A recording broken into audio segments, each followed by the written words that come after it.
السلام علیکم۔ آج کا درس سورہ حشر سے شروع ہے۔ اس وقت میرے پاس حافظ نظر احمد والا ترجمہ ہے۔ پہلے میں ان کا ترجمہ بتاتا ہوں اور پھر اپنی فہم سے سمجھاتا ہوں۔ گزارش یہ ہے کہ درس کو مکمل سنیں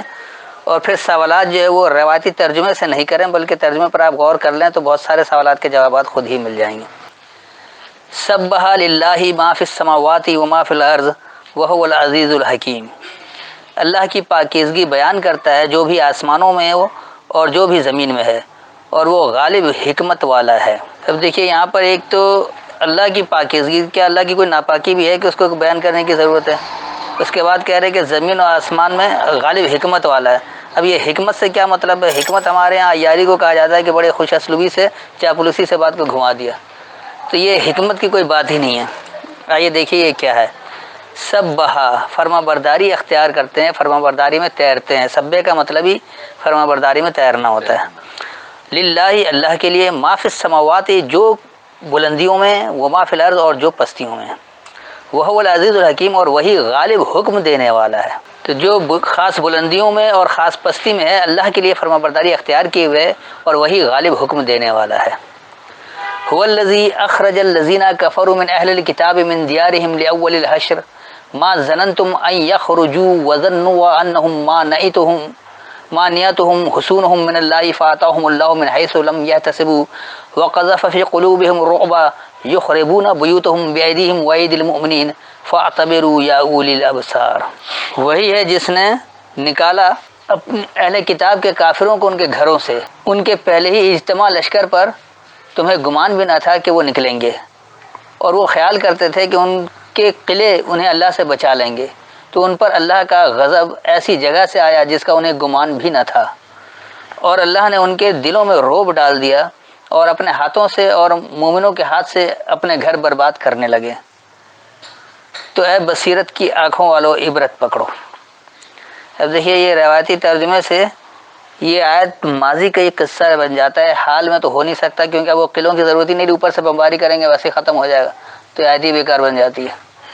تو یہ بات کیا ہو رہی ہے، اس کو کیوں ماضی کے اوپر ہی فٹ کر رہے ہیں؟ یہ تا قیامت تک لیے ہدایت کی کتاب ہے، اس میں ایسی آیت ہے ہی نہیں جو آج ہدایت نہ دے سکے۔ هو الذی، وہی ہے جو کہ اخرج الذین کفروا، نکالا انکار کرنے والے لوگوں کو، من اہل الکتاب، الکتاب کی اہلیت والوں میں سے، یعنی جو لوگ الکتاب کی اہلیت کے دعوے دار ہیں اور وہ اللہ کی آیتوں کا انکار کر رہے ہیں، تو ان کو نکالا کیسے؟ من دیارہم، ان کے ٹھکانوں سے، لاول الحشر، حشر کہتے ہیں اکٹھے ہونے کو، تو اکٹھے ہونے کے پہلے کے لیے، یعنی پہلے سے اکٹھے ہونے کے لیے۔ جب پہلی بار بھی لوگ اکٹھے ہوتے ہیں نا، وہیں پتہ لگتا ہے کہ یہ قرآن کا ماننے والا ہے یا بھی صرف دعوے دار ہے اہل کتاب، تو وہیں فیصلہ ہو جاتا ہے کہ کون کس اسٹیج پر موجود ہے۔ تو لاول الحشر اس لیے کہا کہ پہلے ہی اکٹھے ہونے میں ان کے ٹھکانوں کا پتہ لگ جاتا ہے کہ وہ الکتاب کے اہلیت والے ہیں یا انکار کرنے والے ہیں۔ ما ظننتم، تم نے کیا گمان کیا ہے، ان یخرجوا، یہ کہ وہ خارج ہو جائیں گے، وہ نکل جائیں گے، وظنوا انہم، اور انہوں نے یہ گمان کیا یہ کہ وہ حصونہم من اللہ، حسن یعنی ہے سواد نون کہتے ہیں ایک گھیرے میں رہنے کو، حصار میں رہنے کو، اسی سے محسنات بھی نکلا ہے جس کا یہ عورتیں ترجمہ کر دیتے ہیں۔ تو حصار میں ہیں اللہ سے، فآتاہم اللہ، پس اللہ نے انہیں دیا، من حیث، جہاں سے لم یحتسبوا، تم نے حساب بھی نہیں لگایا، وقذف، اور پھینک دیا، قذف کہتے ہیں پھینک دینے کو، ڈال دینے کو، ہٹا دینے کو، تو پھینک دیا، فی قلوبہم الرعب، ان کے پلٹنے میں روب، روب یعنی دبدبا، یخربون بیوتہم، وہ خراب کرنے لگے اپنی کتابوں کو، اپنی کتابوں کو خود خراب کرنے لگے، بِأَیْدِیہم، اپنی قوت کو، وَأَیْدِی الْمُؤْمِنِین، اور ماننے والے کی قوت سے۔ اب یہ انہوں نے تو اللہ کا بھی ہاتھ بنا دیا، نہیں، اللہ تو کہہ رہا ہے اللہ کا تصور ہی نہیں کر سکتے، تم اس کا ادراک نہیں کر سکتے، تمہاری بصیرت اس کا ادراک نہیں کر سکتے، آپ نے ہاتھ بنا دیا، اس کا مطلب ایک چھوی تو آپ لے آئے اللہ کی، تو ایسا نہیں ہے، اللہ کے ہاتھ پیر آنکھ کان ناک وغیرہ نہیں ہے کہ آپ اپنی طرح انسان کی طرح اس کو تشبیہ دے رہے ہیں۔ فاعتبروا، پس عبرت پکڑو، یا اولی الابصار، اے بصیرت کی قوت والو۔ تو وہی ہے جو کہ الکتاب کی اہلیت والوں میں سے انکار کرنے والے لوگوں کو ان کے ٹھکانوں سے پہلے اکٹھے ہونے کے لیے خارج کیا۔ تمہیں یہ گمان نہیں تھا یہ کہ وہ نکلیں گے، اور انہوں نے گمان کیا تھا کہ ان کا حصار میں رہنا اللہ سے انہیں مانے ہوگا، پس جہاں سے اللہ نے انہیں دیا وہ یہ حساب نہیں رکھتے تھے اور ان کے پلٹنے میں خاص روب یعنی دبدبا پھینک دیا۔ وہ خاص ماننے والوں کی قوت اور اپنی قوت کو اپنی کتابوں سے خراب کرتے تھے۔ بس اے بصیرت کی قوت والوں، عبرت پکڑو۔ ولولا ان كتب الله عليهم الجلاء لعذبهم في الدنيا ولهم في الآخرة عذاب النار۔ اور اگر یہ نہ ہوتا کہ اللہ نے ان پر جلاوطن ہونا لکھ رکھا ہوتا تو وہ انہیں دنیا میں عذاب دیتا اور ان کے لیے آخرت میں جہنم کا عذاب ہے۔ لیجئے جی، اب جس طرح انسان جلاوطن کروا دیتا نکل جاؤ میرے ملک سے، ایسے اللہ کو بھی بتا دیا کہ اللہ نے بھی جلاوطن ہونا کو لکھ دیا تھا پہلے سے۔ جب اللہ نے پہلے سے جلاوطن ہونا لکھ دیا تھا تو پھر جنگ ان کی کیا ضرورت تھی، ویسے ہی نکال دیتا۔ اب دیکھیں یہ کیا ہے، ولولا اور اگر نہیں، ان کتب اللہ، یہ کہ اللہ کی پابندی ہوتی، علیہم ان پر، الجلا، جلا کہ انہوں نے جو جلا وطن کر دیا، یہاں لفظ وطن ہے ہی نہیں، صرف جلا ہے۔ جلا کہا جاتا ہے منتشر ہو کر واضح ہونے کو۔ لعذبہم، ضرور انہیں سزا دیتا، فی الدنیا، دنیا میں، ولہم فی الآخرۃ، اور ان کے لیے آخرت میں عذاب النار، خاص جلنے کی سزا ہے۔ تو اور اگر یہ کہ اللہ نے ان پر منتشر ہو کر واضح ہونے کی پابندی نہیں کی ہوتی، ضرور انہیں دنیا میں سزا دیتا اور ان کے لیے آخرت میں خاص جلنے کی سزا ہے۔ تو یہ جو ہے کوئی جلا وطن ہونا نہیں ہے۔ آج جیسے آج مسلمان منتشر ہیں، اللہ کی کتاب کے ساتھ اور دیگر کتابوں کو پکڑ رکھا ہے، یعنی ملاوٹ کر رکھا ہے، شرک کر رکھا ہے، تو جیسے ہی وہ اللہ کی کتاب کو سمجھنے کی کوشش کرتے ہیں، اس کی پابندیاں سمجھتے ہیں، تو یہ اس واضح ہونے سے جو منتشر ہیں ایک جگہ جمع ہو جاتے ہیں، اللہ کے ماننے والے۔ یہی چیز اللہ نے پابندی کر رکھی نہیں، آپ اللہ کی کتاب کی طرف اکٹھے ہونا چاہتے ہیں تو اسے سمجھیں گے، جیسے ہی آپ پر بات واضح ہوگی تو آپ ایک جگہ ہو جائیں گے۔ اگر ایسا نہیں ہوتا تو یقیناً دنیا میں تو انہیں سزا ملتی ہی ملتی اور آخرت میں بھی ان کے لیے جلنے کی سزا ہے، کیونکہ وہ بات سمجھ، یہاں تو آپ کو اختیار ملا، وہ آپ سمجھیں اور اس سے اپنے آپ کو بچا لیں۔ جی آگے، ذالک بانہم شاقوا اللہ ورسولہ ومن یشاق اللہ فإن اللہ شدید العقاب۔ یہ اس لیے ہے کہ انہوں نے اللہ اور اس کے رسول کی مخالفت کی، اور جو اللہ کی مخالفت کرے تو بے شک اللہ اس کو سخت سزا دینے والا ہے۔ اب دیکھیے اس ترجمے سے بھی انہوں نے اس طرح سے بنا دیا کہ اللہ رسول کی مخالفت کی اور جو اللہ کی مخالفت کرے تو اللہ اس کو سخت سزا۔ آج اللہ کی مخالفت کھلے عام ہو رہی ہے، اللہ کسی کو سزا نہیں دے رہا، تو کیا اللہ نے قرآن میں جھوٹ لکھا ہے؟ یہ روایتی ترجمے جو ہے یہ اللہ کے خلاف لوگوں کو بھڑکاتے ہیں، اس میں سب سے زیادہ اللہ کی توہین کی گئی ہے، اور شیطان کو زیادہ طاقتور بنا دی۔ وہ اپنا کام بڑے خوش اسلوبی سے کر رہا ہے، ہر ایک کو بہکا بھی دیتا ہے، ہر ایک کو جتنا غلط کام کرے شیطان نے کر دیا تھا، اللہ کوئی طاقت نہیں رکھتا، کر ہی نہیں سکتا۔ تو دیکھیے یہ کیا بات ہے، ذالک وہی، بانہم یہ کہ ان کو، شاق اللہ پھٹے ہوئے اللہ سے، شق کہتے ہیں پھٹ جانے کو، تو شاق یعنی وہ پھٹے ہوئے ہیں، وہ الگ ہوئے ہیں اللہ سے، ورسولہ یعنی اس کے پیغام دینے والے کے ذریعے، کیونکہ یہ خالص اللہ کا پیغام نہیں مانتے، اس میں بخاری کی ملاوٹ چاہیے یا صحیح اربعہ کی ملاوٹ چاہیے یا اپنے اماموں کی ملاوٹ چاہیے یا فقہ کی ملاوٹ چاہیے، کچھ بھی یہ ملاوٹ جہاں کریں گے تو وہ اس سے پھٹے ہوئے نہیں، اللہ سے پھٹے ہوئے ہیں، اللہ سے الگ ہوئے ہیں۔ تو ومن یشاق اللہ، اور جو اللہ سے الگ ہو جائے، جو اللہ سے پھٹ جائے، فإن اللہ، پس بے شک اللہ شدید العقاب، سخت انجام دینے والا۔ تو اللہ کا انجام جو ہے وہ بتاتا ہے، اللہ کسی کی پکڑ اور سخت سزا نہیں دیتا ہے، وہ تو قیامت میں ہی اس کی پکڑ ہوگی، یہاں آپ کو اس کام کا اس کا نتیجہ ویسے ہی ملتا ہے جیسا کام کرتے ہیں، چاہے آپ ماننے والے ہوں یا نہ ماننے والے ہوں۔ پھر یہ ما قطعتم من لینۃ او ترکتموها قائمۃ علی اصولها فباذن اللہ ولیخزی الفاسقین۔ جو تم نے درختوں کے تنے کاٹ ڈالے یا انہیں ان کی جڑوں پر کھڑا چھوڑ دیا تو یہ اللہ کے حکم سے تھا، اور تاکہ وہ نافرمانوں کو رسوا کر دے۔ اب یہ آیت تو بالکل ماضی کا قصہ ہی ہو گیا، اگر ایسا کچھ تھا روایتوں کے ذریعے جو سمجھ رہے ہیں کہ کوئی جنگ ہوئی تھی اور وہاں پھر مومنوں نے جو وہ درخت، کھجور کے درخت کچھ کاٹ ڈالے تھے، کچھ چھوڑ دیے تھے، پھر کہہ رہی ہے نہیں اللہ نہیں کاٹ دیا، تو اللہ کیا درخت کاٹنے کا حکم دے رہا ہے؟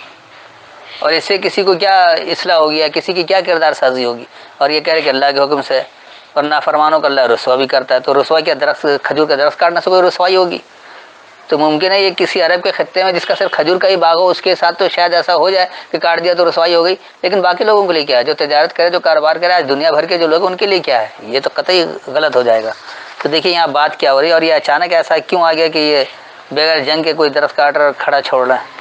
ما قطعتم، جو تم قطع کر رہے ہو، جو تم الگ کر رہے ہو، قطع تعلق ختم، تعلق ختم کر دینے، کاٹنا نہیں ہے، نہیں الگ ہو جانا، تو جو تم الگ کر رہے ہو، شق کا مطلب پھٹ جانا، تو پھٹ سے پھٹ کر بھی الگ ہوتے ہیں، اور قطع کا مطلب ہے قطع الگ الگ قطع، تو الگ الگ ہونا یہ بھی وہ کہلاتا ہے اردو کے معنوں میں۔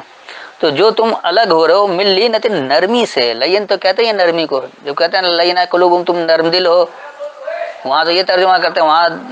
درخت نہیں بناتے اس کو، درخت کا تنا نہیں بناتے، تو جو تم الگ ہو رہے ہو نرمی سے، اور ترکتموہا، یا تم اسے چھوڑ دے رہے ہو قائمتاً، ڈٹا ہوا کھڑا ہوا، جو جس حال میں اسی پہ چھوڑ دیا، علی اصولہا، اس کے اصولوں پر، یعنی چھوڑا بھی تو کس لیے، اس کے اصولوں پر۔ اب جیسے آج فقہ والے وہ ہماری بات نہیں سنتے کہ نہیں جی ہم بخاری کی ملاوٹ کے بغیر کیسے سمجھ لیں، بحث برائے بحث کرنا چاہتے چھوڑ دیا ان کو، جاؤ اپنے اصولوں پر کھڑے رہو، لیکن اگر اللہ کی بات کرنا چاہتے تو آؤ اللہ کی دلیل سے بات کرو، یہاں سے دلیل دو کیا کچھ ہے۔ تو ہمیں نرمی سے ہی الگ ہونا، ان کے ساتھ جھگڑا نہیں کرنا ہے، فساد نہیں کرنا ہے، زبردستی روکنا نہیں ہے کہ ہم ان کی عبادت خانہ بھی ان کو نہیں بنانے دیں گے اور یہ نہیں کرنے دیں گے، وہ جو کچھ کریں کرنے دیں۔ آپ کے اندر اپنی اتنی پختگی ہونی چاہیے کہ آپ کو کوئی بہکا نہ سکے، آپ اللہ کے صرف فرما بردار رہیں۔ تو ہمیں نرمی سے چھوڑنا بھی ہے، اور ان کو ان کے اصولوں پر کھڑا چھوڑ بھی دینا ہے کہ کھڑے رہو بھائی اپنے اصولوں پر تم۔ فَبِإِذْنِ اللَّهِ، پس جو اللہ کا ضابطہ ہے وہ کیا ہوگا، وَلَيُخْزِي الْفَاسِقِينَ، تو ضرور بگاڑ کرنے والوں کی رسوائی ہوگی کے لیے۔ اللہ کا جو ضابطہ ہے وہ بگاڑ کرنے والوں کی رسوائی کے لیے۔ ٹھیک ہے تم اپنا عمل کرتے ہو، دیکھو دنیا بھر میں رسوا ہو رہے ہو، ہوتے رہو گے، اگر اس رسوائی سے، اس ذلت سے بچنا چاہتے ہو تو آنا پڑے گا اللہ کی طرف۔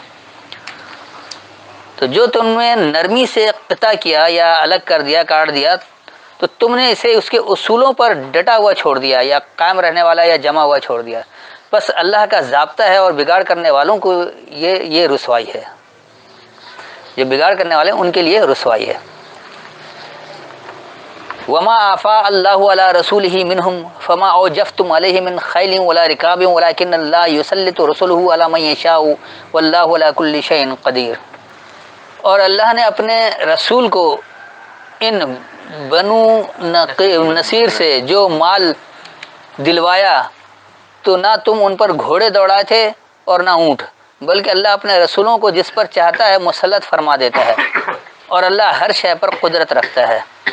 اب یہاں بھی اس کو ماضی سے ہی جوڑ دیا، کیونکہ آج گھوڑے اور اونٹ پر جنگ کا زمانہ ہی نہیں رہا،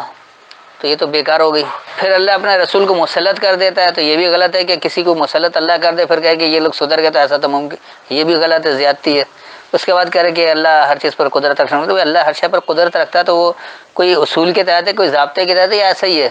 ایسا تو کچھ نہیں ہے۔ دیکھیے یہاں کیا بات ہو رہی ہے، وما افا اللہ، اور جو اللہ نے مکمل دلوایا، آفا جو ہے وہ کہتے ہیں بلا معاوضہ مل جانے والے کو، بلا معاوضہ کوئی چیز جو آپ کے سامنے آ جائے تو یہ افا کہلاتا ہے، مکمل بھی ہو رہا ہے اور آپ کو مل بھی رہا ہے۔ تو جو اللہ سے بلا معاوضہ مل رہا ہے، اللہ رسول ہی، اپنے پیغام دینے والوں کے ذریعے پر، منہم ان میں سے، فما اوجفتم، تو پس جو یہ ہے،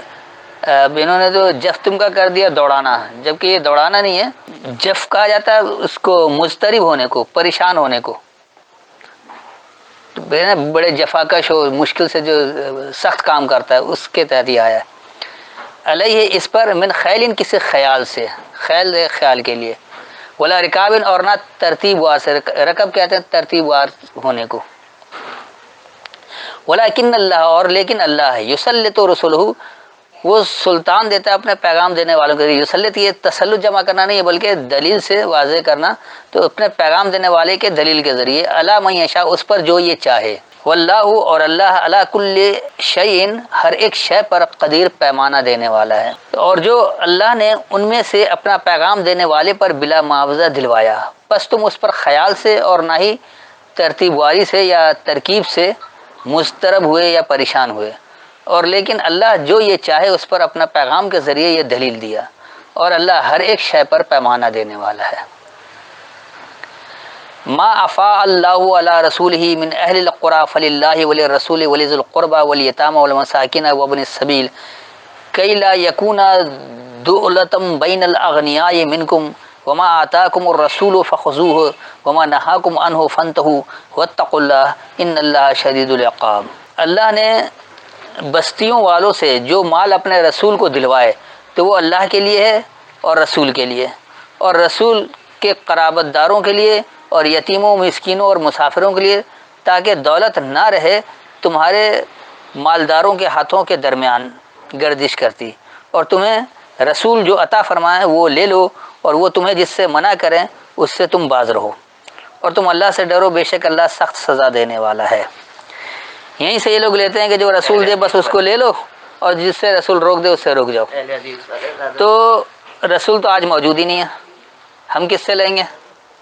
پھر یہاں بات دولت کی بھی ہو رہی کہ دولت جو وہ مالداروں کے درمیان میں نہ رہے، ان کے ہاتھوں نہ رہے۔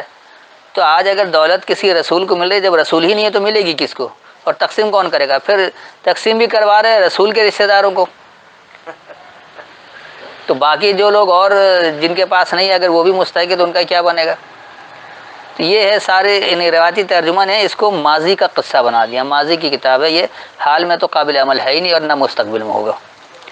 تو ایسا ہے ہی نہیں۔ اب دیکھیے یہاں بات کی، ما افا اللہ، جو بلا معاوضہ ملا اللہ سے، اللہ رسول ہی اپنے پیغام دینے والوں پر، تو پیغام دینے والوں پر جو بلا معاوضہ ملتا ہے، یہ دولت کی بات نہیں ہو رہی ہے، نظریہ مل رہا ہے، اس سے آپ بہترین معاشرہ بنائیں، بہترین آپ معیشت کا نظام دیں، ایک بہترین نظام قائم ہو، بات تو اس کی بھی ہو رہی ہے۔ من اہل القریٰ، بستی کی اہلیت والوں میں سے، فللہ، پس اللہ کے لیے، وللرسول، اور پیغام دینے والے کے لیے، ولذی القربیٰ، اور قریبی قوت والوں کے لیے، والیتامى، اور تنہا، والمساکین، اور جو ٹھہراؤ میں آ گئے، وابن السبیل، یعنی جو بنیادی راستے والے ہیں، کئی لا یکونوا، تاکہ نہیں یہ ہو، دولتم، یعنی دولت، بین الاغنیاء منکم، تم میں سے بے پرواہوں کے درمیان، وما آتاکم الرسول، اور جو تمہیں دے الرسول، یا الرسول آتا ہے ایک کتاب کے لیے، تو جو تمہیں رسالہ دے رہا ہے، رسالہ کیا ہے؟ سب قرآن ہے، تو جو تمہیں قرآن دے رہا ہے فخذوہ، پس اسے پکڑو، وما نہاکم، اور جس سے وہ باز رکھ رہا ہے، عنہ، اس کے بارے میں، فانتہوا، پس تم باز رہو، واتقوا اللہ، اور اللہ کے پابند ہو جاؤ، ان اللہ شدید العقاب، بے شک اللہ سخت انجام دینے والا ہے۔ تو جو اللہ نے بستی کی اہلیت والوں سے اپنا پیغام دینے والے پر بلا معاوضہ دلوایا، پس اللہ کے لیے اور اس کا پیغام دینے والے کے لیے، اور قریبی قوت والوں کے لیے، اور تنہاؤں کے لیے، اور سکونت والوں کے لیے، اور خاص بنیادی راستوں والوں کے لیے ہے، تاکہ دولت تم میں سے بے پرواہوں کے درمیان نہیں ہو، اور جو تمہیں الرسول یعنی الکتاب دے پس اسے پکڑو، اور جو تمہیں اس کے بارے میں باز رہنے کو کہے پس تم باز رہو، اور اللہ سے بچو، بے شک اللہ سخت انجام دینے والا ہے۔ للفقراء المہاجرین الذین اخرجوا من دیارہم واموالہم یبتغون فضلا من اللہ ورضوانا وینصرون اللہ ورسولہ اولئک هم الصادقون، محتاج مہاجروں کے لیے خاص طور پر جو نکالے گئے اپنے گھروں سے اور اپنے مالوں سے محروم کیے گئے، وہ اللہ کا فضل اور اس کی رضا چاہتے ہیں، اور وہ مدد کرتے ہیں اللہ اور اس کے رسول کی، یہی لوگ سچے ہیں۔ اب یہاں بھی دیکھیے کہ کیا بات ہو رہی ہے، یعنی مہاجروں میں جو محتاج ہو اس کو تو دیا جائے، اور جو اگر مہاجر نہیں ہے اور وہ اگر محتاج ہو تو اس کو نہیں دیا جائے، یہ بھی ایک عجیب سی بات ہو جاتی ہے۔ تو دیکھیے یہاں اصل بات کیا ہو رہی ہے، للفقراء المہاجرین، فقراء کہتے ہیں تنگ دست کو، تو چھوڑ دینے والے تنگ دستوں کے لیے، الذین اخرجوا، وہ جو خارج کیے گئے، من دیارہم، اپنے ٹھکانوں سے، واموالہم، اور اپنے مالوں سے، یبتغون فضلا من اللہ، وہ تلاش کرتے ہیں اللہ سے فضل، ورضوانا، یعنی باہمی رضامندی، وینصرون اللہ ورسولہ، اور وہ مددگار ہو جاتے اللہ یعنی اس کے پیغام دینے والے کے ذریعے، اولئک هم الصادقون، یہی لوگ وہی سچوں میں سے ہیں۔ تو چھوڑ دینے والے تنگ دستوں کے لیے وہ لوگ اپنے ٹھکانوں اور اپنے مالوں سے نکالے گئے، وہ اللہ سے فضل اور باہمی رضامندی تلاش کرتے ہیں، اور وہ اللہ یعنی اس کا پیغام دینے والے کے ذریعے مدد چاہتے ہیں، یہی لوگ وہی سچوں میں سے ہیں۔ والذین اتبعوا الدار والایمان من قبلہم یحبون من ہاجر الیہم ولا یجدون فی صدورہم حاجۃ مما اوتوا ویؤثرون علی انفسہم ولو کان بہم خصاصۃ ومن یوق شح نفسہ فاولئک هم المفلحون۔ اور جو لوگ انصار اس گھر دارالہجرت مدینہ میں ان سے قبل مقیم رہے اور ایمان میں پختہ رہے، اور وہ ان سے محبت کرتے ہیں جنہوں نے ان کی طرف محبت کی، ہجرت کی، اور جو انہیں مہاجرین کو دیا گیا اس کی اپنے دلوں میں کوئی حاجت نہیں مانتے، کوئی حاجت نہیں پاتے، اور وہ اختیار کرتے ہیں، وہ انہیں ترجیح دیتے ہیں اپنی جانوں پر، خواہ خود انہیں تنگی ضرورت ہو، اور جس نے اپنی ذات کو بخل سے بچایا تو یہی لوگ فلاح پانے والے ہیں۔ اب دیکھیے یہاں بھی بات کچھ سے کچھ ہو گئی ہے۔ یہاں کیا ہے؟ والذین، اور وہ لوگ، تبوؤ الدار، تمہیں خاص ٹھکانہ بنا کر دیتے ہیں۔ بوا کہتے ہیں بنا کر دینے کو، والایمان یعنی خاص ماننا، من قبلہم ان سے پہلے سے، یحبون من ہاجر الیہم، وہ محبت کرتے ہیں جو چھوڑ دیتا ہے ان کی طرف، ولا یجدون، اور وہ نہیں پاتے ہیں، فی صدورہم اپنے مرکزوں میں، حاجتن کوئی حاجت، مما اس سے جو اوتو انہیں دیا گیا، ویؤثرون علی انفسہم، اور وہ اثر لیتے ہیں اپنی نفسیات پر، ولو کان بہم، اور اگرچہ وہ ہو ان کو خصاصہ، یہ خصاصہ کے معنی انہوں نے تنگی کر دیا، جبکہ یہ تنگی سے نہیں ہے بلکہ اس کو آپ یہ کہیں کہ ہاں خصوصیت ہے۔ خصاصہ یعنی خاصیت، خصوصیت جو آپ کے اندر موجود ہے اس کی بات ہوتی ہے۔ ومن یوقع، اور جو بچا لے، شوہا انہوں نے بخل کر دیا، اس کو آپ بخل کے بجائے اگر یہ کہیں کہ خود غرضی، تو جو بچا لے خود غرضی سے نفس ہی، اپنی نفسیات کو، اپنی سوچ کو، فاولئک، پس یہی لوگ، ہم المفلحون، وہی کامیاب ہوں گے۔ اور جو لوگ تمہیں خاص ٹھکانہ بنا کر دیتے ہیں، یعنی ان سے پہلے سے خاص ماننا، وہ محبت کرتے ہیں جو ان کی طرف چھوڑ دے، اور وہ اپنے مرکزوں میں اس سے جو انہیں دیا گیا ہے کوئی حاجت نہیں پاتے ہیں، اور وہ اپنی نفسیات پر اثر لیتے ہیں، خواہ ان کو خصوصیت ہے، اور جو اپنی نفسیات کو خود غرضی سے بچائے، بس یہی لوگ وہی کامیاب ہوں گے۔ والذین جاءوا من بعدهم یقولون ربنا اغفر لنا ولاخواننا الذین سبقونا بالایمان ولا تجعل فی قلوبنا غلا للذین آمنوا ربنا انک رؤوف رحیم۔ اور جو لوگ اس کے بعد آئے وہ کہتے ہیں، اے ہمارے رب، ہمیں اور ہمارے بھائیوں کو بخش دے،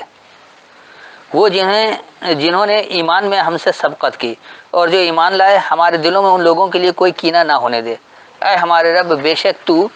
شفقت کرنے والا، رحم کرنے والا ہے۔ اب دیکھیے یہاں کیا، والذین، اور وہ لوگ، جاؤ من بعدہم، جو آئے ان کے بعد سے۔ یقینی سی بات ہے کہ قرآن کو آج لوگ سمجھ رہے ہیں، کچھ سمجھ کر آج آ گئے، کچھ سمجھ کر کل آئیں گے، کچھ یہ ایک سلسلہ جاری رہتا ہے، مسلسل لوگ آتے رہتے ہیں، جاتے رہتے ہیں۔ تو جو لوگ وہ آئے ان کے بعد سے، یقولون، وہ یہ کہتے ہیں، ربنا اغفر لنا، اے ہمارے رب، ہمارے لیے حفاظت ہو، ولاخواننا، یعنی ہمارے جو ہم مقصد ہیں، الذین سبقونا، وہ جنہوں نے سبقت کیا، جنہوں نے پہل کیا ہم سے، بالایمان، خاص ماننے کو، ولا تجعل، اور تو نہیں بنا، فی قلوبنا، ہمارے پلٹنے میں، غلن، اب یہ تو انہوں نے اس کا کینہ کر دیا، جبکہ یہ کینے کے لیے نہیں ہوگا، بلکہ اس کو آپ کہہ سکتے، اردو میں کینہ، حسد، دونوں باتیں آتی ہیں، تو ہمارے پلٹنے میں حسد ہو جائے، للذین آمنوا، ماننے والے لوگوں کے لیے، ربنا، اے ہمارے رب، انکا، بے شک تو، رؤوف الرحیم، شفقت سے رحم کرنے والا ہے۔ اور جو لوگ ان کے بعد آئے وہ یہ کہتے ہیں، اے ہمارے رب، ہمارے لیے اور ہمارے ان ہم مقصد لوگوں کے لیے، یعنی بھائیوں کے لیے، جنہوں نے ماننے کو ہم سے سبقت کیا، پہل کیا، حفاظت فرما، اور تو ہمارے پلٹنے میں ماننے والے لوگوں کے لیے حسد نہیں بنا، اے ہمارے رب، بے شک تو شفقت سے رحم کرنے والا ہے۔ تو بس آج کا درس یہیں تک رکھتے ہیں، اب جو سوال کرنا وہ کر سکتے ہیں۔ السلام علیکم۔